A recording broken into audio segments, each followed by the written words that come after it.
I did. Now, I've chosen this one because it takes place in me going to a primary school to perform stand-up comedy for kids. This was on a Red Nose Day, and my friend David Trent, who is also a comedian but at the time was a primary school teacher, booked me to do stand-up for the whole school on comedy. You were a teacher once, weren't you? I was, yeah. What age? He was in his 20s by the time he was a teacher. You know what? Well done. 11 to 18, secondary. Oh, okay. So you did stand up at a primary school? Yeah, but the thing was, I thought I was going to do a gig, like one gig to all the kids at once in the whole school. And what it actually was one at a time, like confession. Well, it was almost like me confessing my sins to children. Your CRB check is sent to do with more than one child at a time. I mean, really, that is the opposite that they should be doing with it. I mean, you can't. Let's move on from the CRB check, guys. The CRB check's a bit shady. The more kids, the better. Well, I don't. Stop. Let's gloss over that. What it turned out was that there was about 7 classes in the school, and I had to do stand-up to each class individually. So I was in a room with a little stage, and they would get brought in. I'd do 10 minutes, and then they'd go, and then the next class. And I was actually like a kind of conveyor belt. Yeah, like a conveyor belt of kids, and I was like having to like sushi. Yeah, they were like sushi.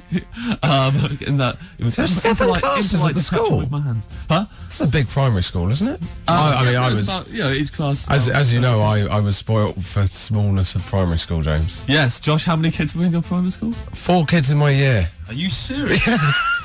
What then? Now, Romish, their names are like. Josh all the kids' names of my Blyton school sound like I was in an Enid Blyton school. So my year was Adam Campkin. Actually, he was the year above. The year below was Christopher Campkin. Thomas Bosens. Joanna Portis. And Genevieve Waghorn. Genevieve Waghorn. What a year. Also, the year above, Christopher Honeywell. Yeah. Never forget him. Occasionally I'll just text James names of kids at my school. He remembers them and texts me. Oh, always makes my day. Always. Anyway.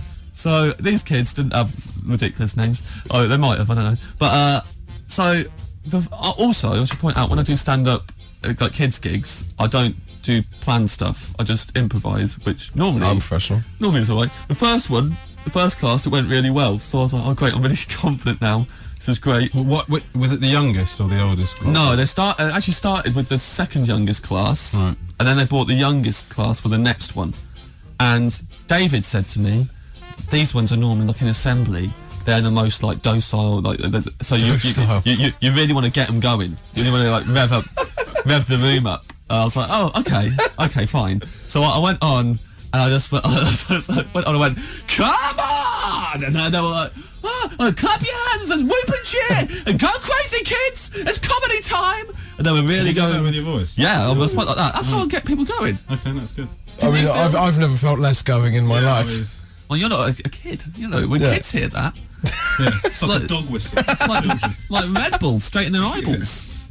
I was like, come on, here we go, we're gonna do this. And I was like, who likes my jumper?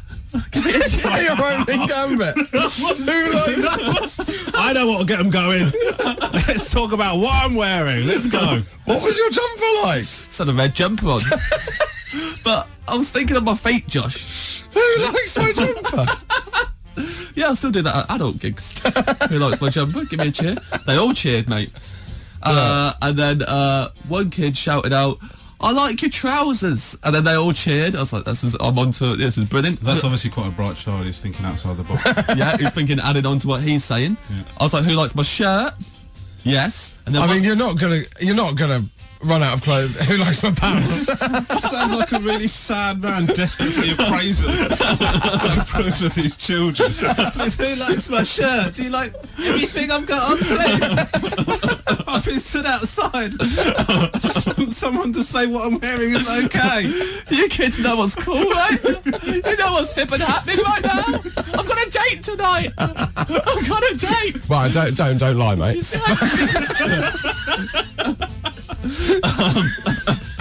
So, and then one kid shouted out, "What about your socks?" I was like, "Good point." And Good point. Well done. I completely overlooked my socks. I was about to move on, and so You're thinking this couldn't be going any better. yeah. So I showed them my socks. They're like, "Yeah." What colour were they? I can't remember what socks I was wearing that day, if I'm honest. I think they might have been red and black stripy socks, Dennis and Menace. Okay, good. Showed them my socks. Loved them. Then another kid, a kid then took his shoes off and put his socks in the air, like put his feet in the air. So he had stripy socks. And I went, "He's taking his shoes off!" Like, really? You're like the worst. Your crowd work is exceptional. Look, kids lap this up. They love it. He's taking his shoes off. Observational comedy boiled down to its very basic element. Actually just saying stuff that's happening. Saying what's going on in the room. They all laugh. Good evening, live at the Apollo. He's taking his shoes off. Do you know what? If you did watch Live at the Apollo and audience member took their shoes off and you didn't, and the comedian wasn't referencing it, you would think there was something wrong with him. So, you know, You would have lost the confidence of 7B. Yeah. So he took his shoes off. I referenced he took his shoes off. They loved it. They really laughed. Right. Then another kid took their shoes off because the first kid got such a big laugh. Did you think there might be a problem at this stage? No, at this stage I was like, this is okay. I'm sure this is okay. And then they pretty much all took their shoes off, and they were all lying on their backs and waving their socked feet in the air. And you were thinking this kid's taking a turn for the worse. Well, they were really laughing. Guys, do you like my watch? Yeah. Focus This will calm it down a bit. Yeah. Guys, stop 3 seconds. Come on. Stopwatch, alarm, light. Let's do them again. So they're all waving their feet in the air and really laughing.